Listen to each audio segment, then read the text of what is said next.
autour d'une vision claire pour le développement, une adresse qui résonne comme un appel à l'apaisement. Législative 2024, un scrutin globalement réussi selon la SCNDH, Commission nationale des droits de l'homme. Le rapport met en avant un déroulement satisfaisant tout en proposant 11 recommandations pour renforcer la transparence et la parité. Une initiative saluée mais qui appelle à des débats politiques plus respectueux. Fermeture de médias, un signal d'alerte pour la liberté de la presse. Seydi Gassama d'Amnesty International Sénégal appelle les autorités au dialogue pour éviter des précédents dangereux. Un plaidoyer pour préserver le droit à l'information.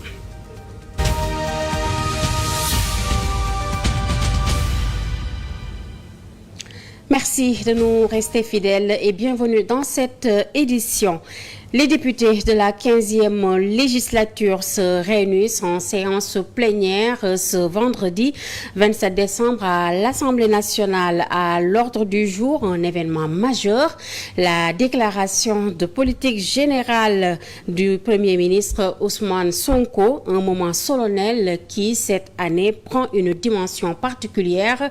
En effet, il s'agit de la toute première DPG du nouveau régime, marquée par des attentes trop élevé dans un contexte économique tendu. Tous les regards plutôt seront tournés vers le Premier ministre, attendu sur des mesures concrètes pour relever les défis actuels. Nommé le 2 avril 2024, Ousmane Sonko, selon une tradition républicaine, doit présenter au peuple sénégalais les grandes orientations de la politique du chef de l'État, Bassirou Diomaye Faye. La DPG, qui constitue un événement majeur dans l'agenda républicain, permet au Premier ministre de faire un exposé sur le programme du gouvernement, de présenter le point sur la situation financière, sur l'environnement économique et de dégager des perspectives.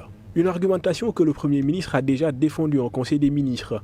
Ousmane Sonko va en effet entamer la prise en charge des défis attachés à la mise en œuvre de l'agenda Sénégal 2050 de transformation systémique du Sénégal. Son face-à-face avec des députés sera également une occasion pour lui de marquer son empreinte personnelle.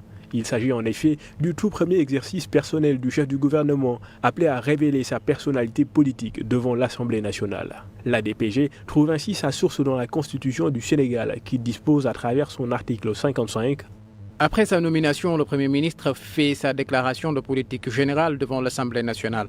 Cette déclaration est suivie d'un débat qui peut, à la demande du Premier ministre, donner lieu à un vote de confiance. En cas de vote de confiance, celle-ci est accordée à la majorité absolue des membres de l'Assemblée nationale. Cette disposition ouvre donc la voie à un éventuel vote de confiance. Un vote qui cependant sera sans risque puisque le régime en place a lors des dernières élections législatives remporté la majorité des sièges de l'hémicycle, 130 sur les 165 que compte l'Assemblée nationale. Et puis ce message de Serigne Mbacké Ndiaye à quelques heures de la déclaration de politique générale du Premier ministre Ousmane Sonko. Il appelle le chef du gouvernement à se positionner comme un père de la nation, rassurant les Sénégalais et les partenaires autour de sa vision pour le développement. Et par rapport à cette déclaration, justement, j'ai publié même une lettre ouverte que j'ai adressée au Premier ministre. D'abord, je m'attends à ce que M. le Premier ministre se départisse de son manteau d'opposant qui lui va très bien, qui lui allait très bien, pour porter maintenant le manteau de père de la nation. Je le dis comme ça parce qu'il est Premier ministre chargé de conduire la politique définie par le Président de la République. Il doit rassurer tous les Sénégalais. Il doit rassurer tous les partenaires au développement du Sénégal. Il doit rassurer les autres étrangers vivant parmi nous. Il doit rassembler tous les Sénégalais autour de sa politique. Vous savez, je cite toujours Idrissa Seck. Quand il a dit le président Wade a gagné avec 56%, c'est une majorité confortable en démocratie. Mais il y a 44% qui n'ont pas voté pour lui. Et ces 44% sont importants pour appliquer des mesures. Le président Abdou Diouf l'avait fait. Quand le Sénégal était dans des difficultés, il lui avait lancé un appel pour un consensus national. Il avait pris des mesures fortes qui ont permis au Sénégal de sortir de ces difficultés. Donc je m'attends à ça véritablement pour que le Premier ministre aujourd'hui tienne ce langage de la paix, ce langage de la sérénité, ce langage du rassemblement. L'affaire Barthélémy Diaz continue d'enflammer les débats. Selon Sila Sow, il est juriste et défenseur des droits humains. La condamnation à 6 mois de prison avec sursis met en lumière un problème plus large. Il s'interroge du jour au lendemain, un élu peut être déchu de son mandat. Pour lui, cette situation appelle à un combat résolu pour le respect des droits humains. Ces propos sont recueillis par Moussa Mané et Tamsir Kandji. Aujourd'hui, on peut se rendre compte qu'en prenant 6 mois de sursis, d'un jour au lendemain, on peut être déchu de son mandat. Je pense que c'est le cas de l'actuel Premier ministre, ça a été le cas de Barthélémy, ça a été le cas du remplaçant oui, ça a été le cas on parle aujourd'hui de Guy Marius Sagna et qui va s'en suivre sur la liste tantôt. C'est pour vous montrer juste l'importance de ces combats-là. Maintenant, pour la notification, pour la forme, le droit se prononce aussi bien sur la forme que sur le fond. Évidemment, si des procédures substantielles ont été violées, la Cour suprême va se prononcer sur cela. Si, en termes de fond, ces droits ont été bafoués, il revient juste à la Cour suprême de s'en prononcer. Mais nous, en tant que défenseurs, ce que l'on demande, et notre position, c'est de demander à ce que ces infractions-là soient déprisonnalisées. Et cette décision forte de la part du professeur Amsatou Sow Sidibé, elle suspend ses activités au sein du parti Carlénen pour se consacrer exclusivement à la défense des droits humains. Désormais à la tête de la Commission nationale des droits de l'homme, elle affirme vouloir garantir l'impartialité et la neutralité dans cette institution. L'annonce a été faite ce jeudi lors de l'atelier de restitution du rapport de monitoring des élections législatives de novembre. Je suspends mes activités au sein de la direction de Carlénen parce que je considère que je ne dois laisser aucun doute sur mon impartialité légendaire. Mais je précise que ni les principes de Paris qui organisent les institutions nationales des droits de l'homme, ni la loi, rien ne dit que quelqu'un qui est leader politique ne peut pas présider cette institution. Ce n'est écrit nulle part. Je lance un message à tous mes collaborateurs, tous les militants sympathisants de Carlénen pour leur dire qu'il y aura un congrès, un grand congrès au cours duquel sera choisi celui qui me remplacera à la tête du parti Carlénen. Le Sénégal s'illustre une fois de plus par son organisation des élections législatives anticipées du 17 novembre 2024. Selon le rapport de monitoring de la Commission nationale des droits de l'homme publié ce matin, le scrutin s'est déroulé dans des conditions globalement satisfaisantes. Pour assurer ce succès, 50 observateurs plutôt ont été mobilisés dans le cadre de l'initiative Wotesidiam. À la clé, 11 recommandations majeures, parmi lesquelles l'amélioration de la parité dans les bureaux de vote et l'interdiction des discours de haine dans le paysage politique et médiatique. La Commission nationale des droits de l'homme a abattu un travail colossal lors des dernières élections législatives du 17 novembre 2024. À travers l'initiative Wotesidiam, de gros moyens ont été déployés sur l'ensemble du territoire national pour veiller au bon déroulement du scrutin. Un pari réussi de l'avis de la présidente de la CNDH. Nos observateurs n'ont pas relevé des couacs sérieux. Ça s'est fait à l'ouverture des bureaux. Les équipes étaient là. Ça s'est terminé normalement et les résultats ont été rendus sans difficulté majeure. Le scrutin s'est certes déroulé de façon transparente, apaisée et fiable, mais il reste encore des correctifs à apporter quant à l'organisation, d'après la CNDH. Dans ses recommandations, la Commission insiste sur la nécessité d'améliorer la représentation des mandataires des partis ou coalitions dans les bureaux de vote. Il y a quelques rares partis qui ont une bonne représentation de leurs mandataires, mais pour l'essentiel, c'est l'absence que l'on constate. Une autre recommandation est relative à la nécessité de mener une campagne ou des campagnes de plaidoyer pour le respect des droits de l'enfant. Parce que l'enfant est exposé en matière électorale et utilisé peut-être comme un outil de propagande, et ça, il faut l'enrayer totalement. Une autre recommandation, elle est relative à l'accès équitable aux médias privés pour tous les partis et pour toutes les coalitions de partis politiques. La CNDH demande également à ce que l'on accorde plus de place aux femmes en termes de participation à la compétition électorale, mais aussi dans la production de contenu dans les médias. Djamambaye, merci. Une reconnaissance internationale pour le collectif des organisations de la société civile pour les élections. Le COS est nominé au prestigieux prix Nobel de la paix. À cette occasion, il a tenu une conférence de presse ce jeudi pour saluer les collaborations qui ont rendu possible cette nomination. Un compte rendu signé Djibril Diallo Papisdem. La présélection du collectif des organisations de la société civile sénégalaise pour le prix Nobel de la paix de 2025 est une récompense d'un fort engagement pour la promotion de la démocratie sénégalaise.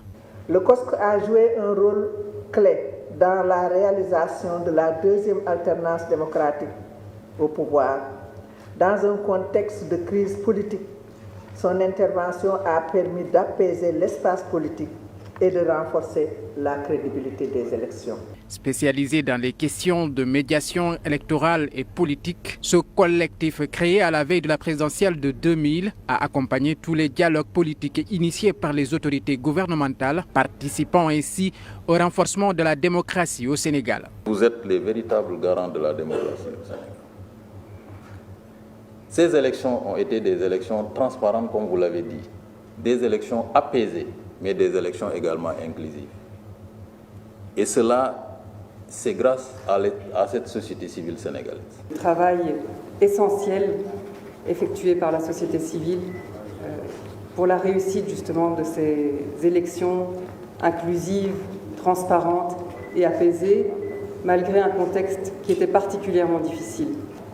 Un exemple, pas seulement pour le Sénégal, pour la région d'Afrique de l'Ouest ou pour le continent africain, mais c'est un exemple pour le monde entier.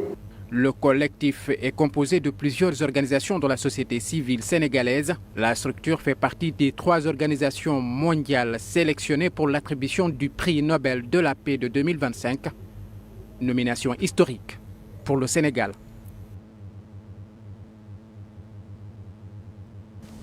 La coalition sénégalaise des défenseurs des droits humains tire la sonnette d'alarme. Lors d'une conférence de presse tenue aujourd'hui, elle a dévoilé son rapport intitulé « Défenseurs des droits humains en état de précarité ». Face à cette situation critique, la coalition exige l'adoption rapide de la loi sur la protection des défenseurs des droits humains. Moussa Mané Tamsir Kandji. Plaidoyer pour l'adoption d'une loi sur les défenseurs des droits humains, c'est le combat engagé par la coalition sénégalaise des défenseurs des droits humains. Nous avons ensuite remis cette loi au Premier ministre, qui était également très favorable à l'adoption de ce texte. Et nous l'avons enfin remis au mois de mai 2024 au garde des Sceaux, le ministre de la Justice, M. Ousmane Diagne, qui également était très favorable au texte. Parce qu'à l'Assemblée nationale, les gens sont en train de trier à la loupe les gens qui ont été frappés d'une condamnation pour être déchus de leur mandat. Donc quand on se bat pour tout simplement que ces infractions-là soient déprisonnalisées ou même dépénalisées, en fait, c'est tout simplement la garantie des droits de tout un chacun. Les libertés d'opinion, d'expression ou encore d'association, selon eux, ces dérives peuvent s'avérer problématiques ou se prêter à une instrumentalisation à des fins politiques. D'une autre liberté, c'est la liberté de participation. qui est régi par l'article 25 du pacte international relatif aux droits civils et politiques, qui voudrait qu'il n'y ait pas de déchéance automatique des droits civils et politiques. Les infractions qui sont liées à ces libertés-là ne doivent pas faire l'objet de sanctions pénales. On doit pouvoir faire des poursuites au civil et demander des dommages et intérêts. Au Sénégal, un avant-projet de loi de protection des défenseurs des droits humains élaboré par la coalition sénégalaise des défenseurs des droits humains a été remis au garde des Sceaux, ministre de la Justice, au mois de mai 2024. Et nous parlons à présent du Conseil des éditeurs et diffuseurs de presse du Sénégal, le CEDEPS, qui passe à l'offensive contre le ministre de la Communication. Le patronat des médias rejette les récentes accusations d'irrégularité et annonce une campagne nationale pour sensibiliser la société civile, les leaders religieux et tous les acteurs concernés. Parallèlement, une démarche internationale sera lancée pour dénoncer ce qu'il qualifie de graves atteintes à la liberté de la presse. Le bras de fer entre le ministère de la Communication et le Conseil des éditeurs et diffuseurs de presse du Sénégal n'a pas encore connu son épilogue. Depuis la publication d'une liste de 112 médias jugés conformes aux dispositions du Code de la presse sur les 380 enregistrés à l'époque sur la plateforme, le CEDEPS a entamé un front. Dans un communiqué, le ministère de la Communication affirme que le 10 décembre 2024, la commission d'examen des déclarations s'est réunie pour évaluer les nouvelles demandes ainsi que celles ayant fait l'objet d'un premier rejet.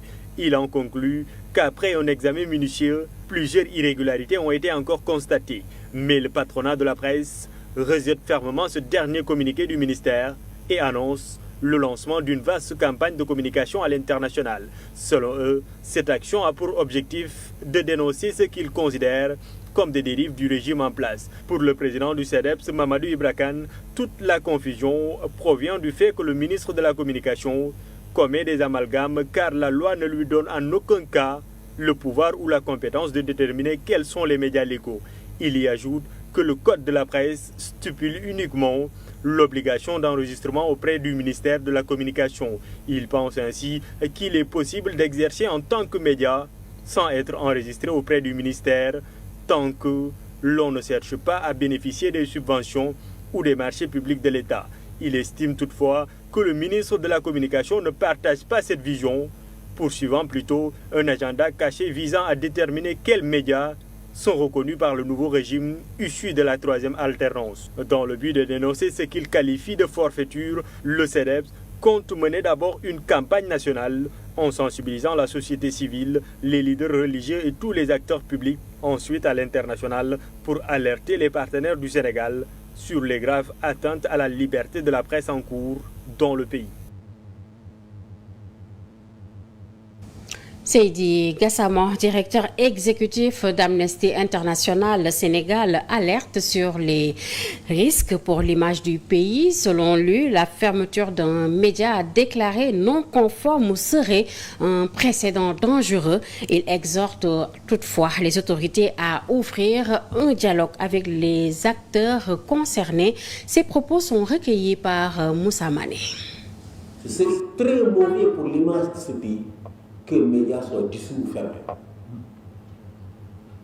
Très mauvais pour l'image du pays. C'est une catastrophe pour l'image du pays. On dit tout ce que les médias ont joué pour nous emmener là où nous sommes aujourd'hui. C'est le plan démocratique. Et je conseillerais au gouvernement de tout faire pour éviter qu'un seul média soit dissous dans ce pays. Mais qu'il accompagne les médias, qu'il les accompagne, qu'il les aide à se régulariser, en donnant des délais raisonnables aux médias pour cela. Si on ne peut pas accorder une amnistie et prendre un nouveau départ, il faut au moins s'accorder ces moratoires pour que les médias puissent payer comme toutes les autres entreprises, sans que cela ne puisse impacter leur fonctionnement. Et puis cet avertissement de Serigne Mbacké Ndiaye face au bras de fer entre le ministre de la Communication et les médias. L'ancien ministre estime qu'il n'appartient pas au ministère de juger ou non la conformité des organes de presse. Selon lui, la publication de la liste des médias dits conformes est une erreur qui risque de se retourner contre le gouvernement. C'est un scandale. D'abord, le ministère de la Communication doit être le partenaire de la presse. S'il y a des médias qui ne sont pas en règle, c'est à lui de les aider pour être en règle. C'est leur partenaire. Ensuite, ce n'est pas à lui de le faire. La Constitution du Sénégal, les lois et règlements en vigueur au Sénégal prévoient dans quelles conditions et quelles modalités on doit créer un média. Il n'appartient pas à un ministre de se lever un beau matin, de faire une note, un arrêt ou je ne sais quoi, pour dire que tel média est valable, tel média ne l'est pas. Ensuite, il y a le CNRA qui a un rôle à jouer dans toute cette affaire-là.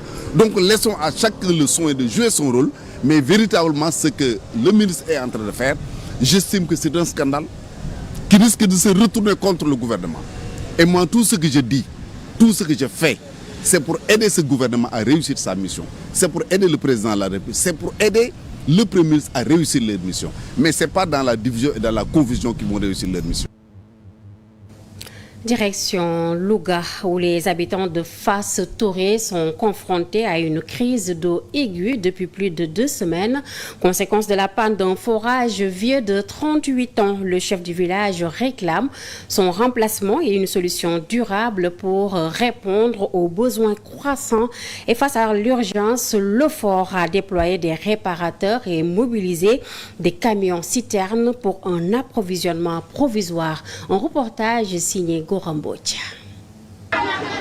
Les habitants de Fass Touré, privés d'eau potable depuis plus de 2 semaines, en région de la panne de leur unique forage, dépendent des efforts des femmes qui cherchent de l'eau dans les villages voisins. Depuis 15 jours, on n'a pas d'eau et c'est le forage qui est tombé en panne. En tout cas, c'est très dur pour nous les femmes et nous interpellons les autorités. Lors d'une rencontre avec les autorités, le chef du village a saisi l'occasion pour exprimer les doléances de la communauté. À Fass Touré, plus de 100 maisons n'ont pas le liquide précieux et nous réclamons un nouveau forage aux autorités. Alerté de la situation, le directeur général de l'OFOR, sur instruction du ministre de l'Eau, s'est rendu sur place. Il s'est engagé à réparer la panne rapidement. Sur l'instruction du ministre, il m'a demandé de recruter une entreprise spécialisée sur le repaissage et l'airlift du forage. Ce que nous avons fait, donc vous voyez donc déjà l'entreprise est sur place. Mais en regardant les archives du forage, le forage est âgé de 38 ans. Donc son renouvellement s'impose. J'ai reçu aussi des instructions du ministre Dr Cheikh Tidiane de renouveler ce forage. Maintenant, dans la discussion, l'eau du village elle est saumâtre. Donc on est en train de chercher une solution durable où l'eau douce coulera ici dans le très court terme. Ce geste d'urgence redonne un peu d'espoir aux habitants de Fass Touré qui espèrent désormais une solution durable à ce problème récurrent. Un mot de sport, en bref, football. La Confédération africaine de football, CAF, a eu la main lourde contre le Jaraaf. L'instance dirigeante du football africain a infligé une amende de $50 000, soit plus de 30 millions de francs CFA, au club médinois, en plus de 4 matchs à huis clos, dont 2 avec sursis. Après une réunion de son conseil de discipline le 19 décembre dernier, cela fait suite aux incidents lors du match contre l'USM Alger le 8 décembre dernier en Coupe de la CAF. Il faut cependant préciser que si le Jaraaf connaît encore des incidents à domicile, les 2 matchs avec sursis s'appliqueront automatiquement. De plus, concernant l'amende, la moitié ne sera payée qu'en cas de récidive. Voilà, cette note sportive met en fin à cette édition. Merci à vous tous de votre attention. Bonne suite des programmes sur la 7 TV. Au revoir.